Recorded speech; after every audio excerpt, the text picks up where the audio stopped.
ఈ రోజు పేద బడుగు బలహీన వర్గాల అందరం బాగుంటాం. ఇవాళ ఇంకొక ముచ్చట మీకు చెప్పాలి. ఇక పని అయిపోయింది అనుకున్న కేసీఆర్ గారు ఇవాళ వాళ్ళ రాధాకిషన్ రావు చెప్తారు, దీనికి ముఖ్య సూత్రధారి ఫోన్ ట్యాపింగ్ కేసీఆర్ గారే అని వాంగ్మూలంలో ఇచ్చిండు. బుద్ధి జ్ఞానం లేదా అని అడుగుతున్నా కేసీఆర్ ని. అరే ఏం దోచుకుంటావా? నువ్వు ఎన్ని సంవత్సరాలు బతుకుతావు భూమి మీద? ఎంత బతికినా 100 ఏళ్ల కంటే బతకవు కదా. ఎంత బతికినా 100 ఏళ్ల కంటే ఎక్కువ బతకరు కదా ఇప్పుడు ఉన్నాను. ఇంకా ఆయుష్ ఉంటే ఇంకొక 10 ఏళ్ళ తాగుడు తిరుగు లేక, ఇంకెవరి మీద చెడు ఆలోచన లేక, చెడు బుద్ధి లేక బతుకు ఇంకో 10 ఏళ్ళు బతుకుతావా? తర్వాత సత్తులే కదా. పిల్లం మొగల ఆడియో టేపింగ్లు విని పిల్లం మొగలను విడిపోగొడతావా? అన్నదమ్ములను విడిపోగొడతావా? కుటుంబాలను చిత్రం చేస్తావా? రాష్ట్రాన్ని దివాళపడతనం చేస్తావా అని మిమ్మల్ని కేసీఆర్ గారిని అడుగుతా ఉన్నా.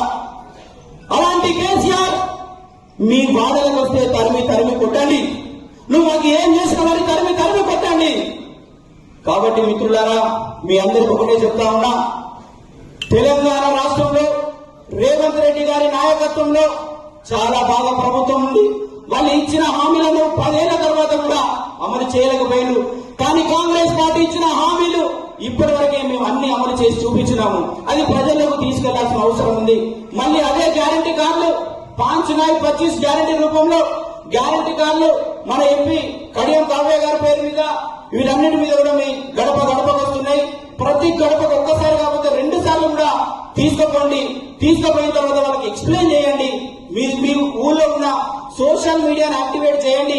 ఏదైతే యూత్ ఉంటారో, యువకులు ఉంటారో, అమ్మాయిలను అబ్బాయిలను ఒక 50 మందికో 100 మందికో ఒక గ్రూప్ తయారు చేసి వాళ్ళని దాంట్లో రెగ్యులర్ గా వీడియోస్ కానీ ఫోటోస్ కానీ మనం చేసే ప్రోగ్రామ్స్ అన్ని కూడా ప్రజలందరికీ చేరువేసే దిశగా చూడాలి. కాబట్టి మీ ఏరియాకు ఆరూరు రమేష్ గారు వచ్చినా, బీజేపీ నాయకులు వచ్చినా ఇప్పుడు నేను మాటలు చెప్పినాయని వాళ్ళతో మాట్లాడండి. బీఆర్ఎస్ నాయకులు వచ్చినా నేను చెప్పిన మాటలని వాళ్ళతో మాట్లాడండి. దయచేసి మిత్రులారా, ఇప్పటి వరకే భారత్ జోడో యాత్రతోటి రాహుల్ గాంధీ గారు భారతదేశం మొత్తం తిరిగారు.